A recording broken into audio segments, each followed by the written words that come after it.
Greetings, and welcome to LA Quill. Today we're diving into part 2 of chapter 20 of Arianna's tale. As to your last question, the Emperor said, leaning forward slightly, it is quite simple. We have a far greater concentration of magical energy here than in the Republic. Arianna frowned, trying to follow. She wasn't a mage. She couldn't see what they were describing, but she wanted to understand. Energy is everywhere, Rockin continued. In the wind, in the rain, in the fire. But for elemental mages like myself and Damuk, the greatest source of magic is the earth beneath our feet. Damuk picked up the explanation without hesitation. The energy in the earth behaves differently than the others.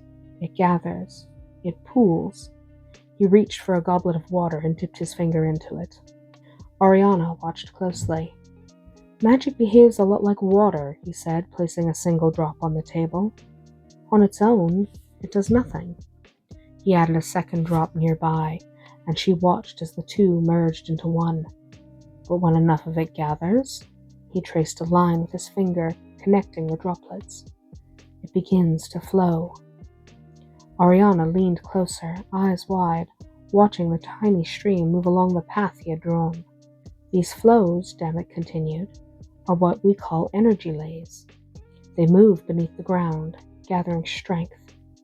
Where they intersect, the power is even greater. Arianna sat back slowly. So, there are more of these lays here? Yes, the Emperor said, far more. And they influence how many of our people are born with the ability to use magic, and how strong that ability is. Rockin looked at his son.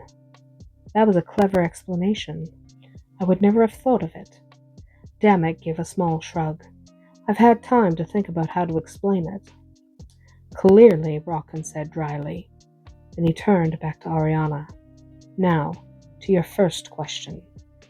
He gestured to the map, still resting in her lap. Look closely. Damuk pointed to faint blue lines running through the desert. These were once rivers. Small, but enough. Enough to sustain life. Arianna stared. She could see it now. Paths of water where there was nothing today. But what happened? She asked softly. Did they dry up? No, the Emperor said. They were taken. The words landed heavily. A spell, he continued, one so powerful that even my ancestor could not undo it. The waters were bound into a single stone, a blue gem mined from our own lands. The Sirius stone, Damuk added. Arianna felt her breath catch. Someone did that. On purpose.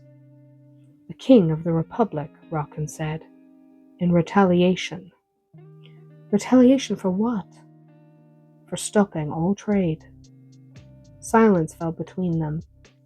Arianna tried to understand it, to grasp how anyone could condemn an entire nation in such a way. How's that even possible? She whispered. No one truly knows, Damuk admitted, only that it was done, and that the stone has remained the king's ever since. We don't have the stone, so we don't have the waters. He shifted slightly, drawing her closer to his side. What we say next does not leave this room. Arianna nodded. Who could she tell, even if she wanted to? Rockin continued. For 300 years we have survived through magic. Our mages sustain everything. Our crops, our water, our people. Arianna frowned. I don't understand. Damuk took her hand. Magic is not limitless. It's like water. If you drain it faster than it can replenish, there is nothing left, the Emperor finished. The weight of it settled in her chest. Our mages are reaching that point, Rockin said quietly. Within a few short years, the energy will be gone, and with it, our ability to survive. Arianna stared at them. You mean everyone will die? Yes. The answer came without hesitation, without doubt.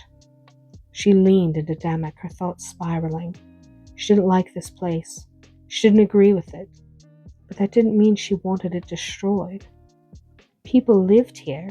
People she knew. People who had no choice. If I can do anything, she said softly. Damuk smiled, though there was something heavier behind it now. We were hoping you would say that. He rose and crossed to his desk, returning with several sheets of paper. He handed them to her. Arianna frowned as she looked down at them. Official records. Republican. How? Our spies, Damuk said. They've never reached the stone. The Hall of Records is less secure. He took the papers back, leaving only one in her hands. Look. Arianna's breath caught. It was her mother's record. Her name, her birth. Darian, her father. Her legal father. She looked up slowly, confusion and disbelief colliding. The Emperor spoke. You are the daughter of King Cadfael. The words hung in the air. Legally, he added, if not by blood. Arianna didn't move, didn't speak, didn't breathe. The page trembled slightly in her hands.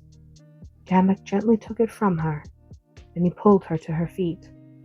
Come, he said softly against her ear. Let's go to bed. She nodded, but she wasn't really there. Not anymore.